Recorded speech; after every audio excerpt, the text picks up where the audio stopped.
दोस्तों, आजकल हम लोग बात कर रहे हैं फ़िल्मों की और ऐसी फ़िल्मों की जो किसी न किसी साहित्यिक कृति पे बनी हुई है। भारतीय लेखन में, पौराणिक लेखन में एक लेख है, एक नाटक है मृच्छकटिकम। मृच्छकटिकम पे एक बहुत खूबसूरत फ़िल्म बनी है उत्सव और ये उत्सव फ़िल्म बनाई है शशि कपूर जी ने। ये उनका एक बहुत चाहने वाला प्रोजेक्ट था जिसे वो बहुत इंटरनेशनल तरीके से चाहते थे इसको बनाना। शशि कपूर की फ़िल्म उत्सव महाराजा भृदक के नाटक मृच्छकटिकम पर आधारित थी, जिसका संस्कृत में अर्थ होता है मिट्टी का खिलौना या मिट्टी की गाड़ी जिसे बच्चे लोग घसीटते हुए चलते हैं। इसका संस्कृत में अर्थ जो है मिट्टी का बैलगाड़ी जो है, ये नाटक जो है पहली शती या दूसरी शती के आसपास का है और ये नाटक प्रद्योत वंश के राजा पालाका के शासन काल के दौरान उज्जयी के किसी प्राचीन शहर में लिखा गया था। मृच्छकटिकम की कथा का केंद्र भी उज्जैनी है। ये 10 अंकों का संस्कृत नाटक है जिसका श्रेय शूद्रक को दिया जाता है, जो एक प्राचीन नाटककार थे, जिनके बारे में आमतौर पर यह माना जाता है कि वे दूसरी शताब्दी ईसा पूर्व और 5वीं शताब्दी ईस्वी के बीच कभी हुए थे। इस नाटक के 10 भाग थे, लेकिन इसके मुख्य भागों को ही इस फिल्म में रखा गया है। इसे हिंदी और अंग्रेजी में एक साथ इस फिल्म को बनाया गया था और बाद के संस्करण का पोस्ट प्रोडक्शन काम लंदन में किया गया था। उत्सव जो है 1984 में रिलीज हुई थी और ये बॉलीवुड एरोटिक फिल्म है जिसका निर्देशन गिरीश कर्नाड ने किया। फिल्म में शशि कपूर और रेखा मुख्य किरदार में हैं।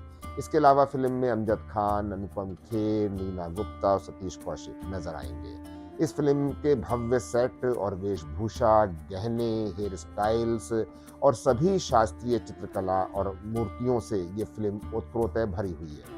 गुप्त युग की महिमा का उजागर करते हैं ये सब चीजें, दर्शकों को याद दिलाकर कि प्राचीन भारतीयों के लिए सुख और लाभ यानी कि काम और अर्थ जीवन के मुख्य उद्देश्यों में पुण्य के बराबर थे, यानी कि धर्म के बराबर थे। ग्रीक क्लासिक के आधुनिक पश्चिमी रूपांतरणों की तरह इस फिल्म की स्क्रिप्ट को विस्तार देने के लिए मंचीय व्यवस्था का भी भरपूर उपयोग किया गया है। गिरीश कर्नाड ने कामुकता पर प्रसिद्ध ग्रंथ कामसूत्र के ब्राह्मण लेखक वात्स्यायन को वैश्यालय के बीच में रखकर चतुराई से पेश किया है। सुंदर युवा ब्राह्मण चारुदत्त, जिसको शेखर सुमन ने निभाया, और शेखर सुमन की ये पहली फिल्म थी, एक दलित संगीतकार है जिसकी प्रेममयी पत्नी अनुराधा पटेल जो है वो घर चलाने के लिए अपनी शादी के गहने गिरवी रखवा देती है। ऐसी ही एक अनुपस्थिति के दौरान चारुदत्त को गलती से एक प्रसिद्ध वैश्या वसंत सेना, जिसका रोल रेखा ने किया है, मिलने आती है, जो शहर के अत्याचारी राजा के साले, कामुक और भद्दे संस्थानक जो शशि कपूर ने खुद निभाया है, उससे भाग रही है। जबकि वसंत सेना चारुदत्त के आंगन में छिप जाती है, दोनों एक दूसरे से प्यार करने लगते हैं। फिल्म का संगीत लक्ष्मीकांत प्यारेलाल ने दिया है और ये अपने गीतों के लिए भी प्रसिद्ध फिल्म है। मन क्यों बहका रे बहका आधी रात को, जो लता मंगेशकर और आशा भोसले की एक प्रसिद्ध जुगलबंदी है जो बहुत ही खूबसूरत है। अनुराधा पौडवाल का मेरे मन बाजा मृदंग, जिसके लिए उन्होंने 1985 के फिल्म फेयर सर्वश्रेष्ठ महिला पार्श्व गायक का पुरस्कार भी जीता था।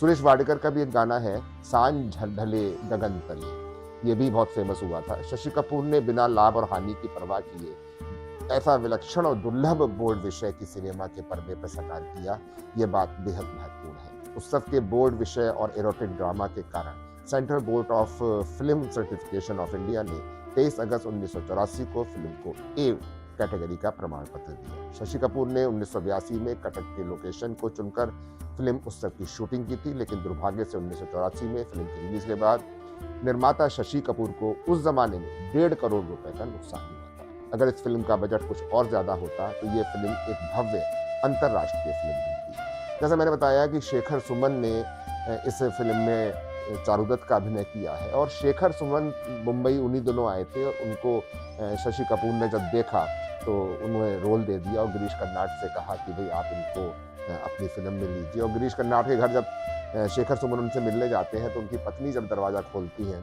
तो कहती है, अरे गिरीश तुम्हारा चारुदत्त आया है। तो ये हुआ कि भाई ये लड़का जो आया है ये चारुदत्त कैसे पहचाना गया, तो उनको तो देखते ही चारुदत्त की फीलिंग होती है। फिल्म में बहुत सारी कहानियां हैं, बहुत सारे टॉपिक्स हैं, लेकिन रेखा की अद्वितीय खूबसूरती और रेखा का जो जेवरों से सजा हुआ उनका देह यष्टि का प्रदर्शन है वो बहुत अच्छा है। और शेखर सुमन चूंकि नए हीरो थे और इस फिल्म में बहुत सारे प्रणय सीन थे, तो रेखा खुद मिलना चाहती थी शेखर सुमन से, और जब वो शेखर सुमन को रेखा जी ने पहली बार देखा तो कहा कि ये ठीक है।